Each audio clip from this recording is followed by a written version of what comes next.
What has become of full self-driving technology? That technology that was supposed to be like the cornerstone of Tesla's tech dominance in the auto industry.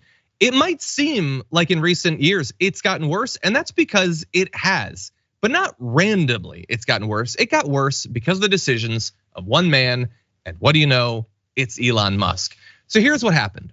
Back in 2021, this is May of 2021, Tesla announced that it was eliminating radar systems on new cars. And soon after that, they began disabling the radars of cars that already had them. So why do that? Because up until that point, the self-driving technology, which is not full self-driving, it's just branding. Everybody needs to understand that it's assisted driving, used a combination of cameras, sensors, and radar to try to drive in a safe fashion.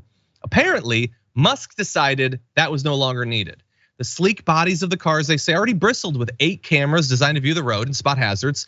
Musk said that should be enough. Now, notably, his engineers did not believe that that should be enough. They said that you need this radar. They believed that Teslas would be susceptible to basic perception errors if the cameras were obscured by raindrops or even just bright sunlight. One Tesla autopilot engineer who spoke on the condition of anonymity said, "I just knew that putting that software out in the streets would not be safe. You can't predict what the car is going to do." But the issue is that when it came down to the engineers saying one thing and Musk saying another, he regrettably is in charge. And so he overruled his engineers and they got rid of radar. They began disabling radar for the ones that already had it. And as a result of that, you started to immediately see more crashes, more near misses, and other embarrassing mistakes. So that probably leads you wondering, why do this then?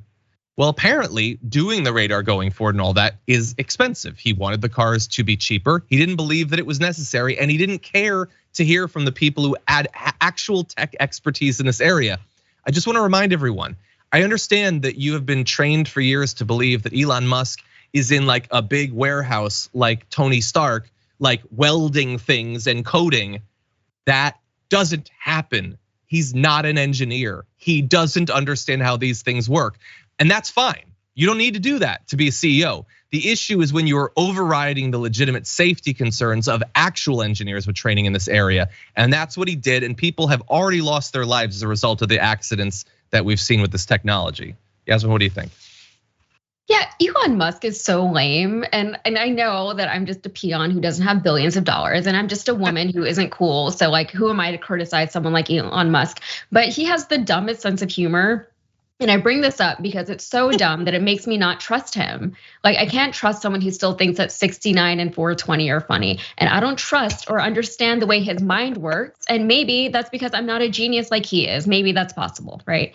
But it seems like his priorities are skewed. And it seems like his ego drives a lot of his quote unquote innovation and a lot of his quote unquote disruption of industries, right?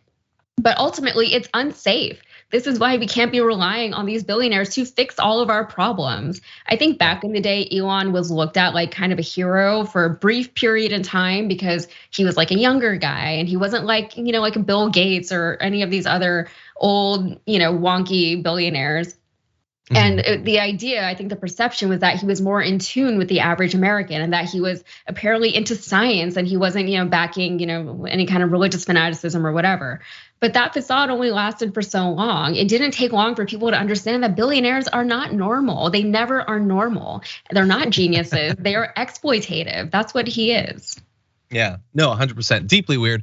I would argue that we liked him before we knew what he was actually like and the effects of his disastrous decisions. Before you get to know someone, it's not always exactly. Good. Yeah. Yeah, pulling people off of Tesla to go work for Twitter or whatever is probably not going to help when you're facing these major issues, which are being investigated, by the way, by the DOJ. No, 100% they don't.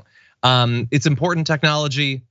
Somebody hopefully will figure it out, but at this point, I don't know why anyone would have any faith that his company is going to be the one that does it. And by the way, he's described full self-driving as, quote, the difference between Tesla being worth a lot of money and being worth basically zero.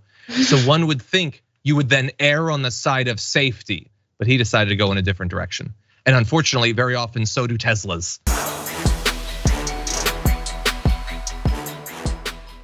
For more political news breakdowns, interviews, stories of activism, and me trying my hardest to care about the occasional big celebrity news story, subscribe to our YouTube channel at youtube.com/thedamagereport.